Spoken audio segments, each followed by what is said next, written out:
નમસ્કાર, હું કલેક્ટર ભાવનગર બોલું છું।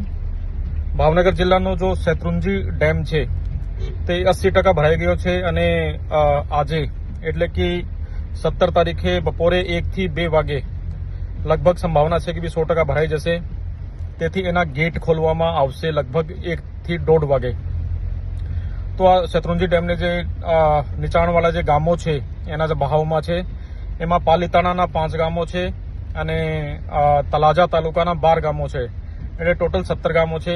તમામ લોકોને મારી વિનંતી છે કે 1 વાગ્યાથી પહેલા જે તમે આ ગામોમાં નીચાણવાળા વિસ્તારમાં હો તો તમે તાત્કાલિક ઉપર શિફ્ટ થવાનું છે।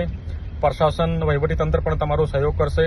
અમે લોકો એસડીએમ, મામલાદાર, ટીડીઓ અને તલાટી મારફતે પણ સૂચના મોકલી રહ્યા છે, પરંતુ આ મેસેજ મળતાની સાથે તમે આજે 17 તારીખે 1 વાગ્યાની પહેલા આ જે 17 ગામો છે, વિશેષ રૂપે તલાજાના 12 અને પાલીતાણાના 5, એમાં તમે જો ઊંચાણવાળા વિસ્તાર છે જે ગામના ત્યાં શિફ્ટ થઈ જશો। Thank you.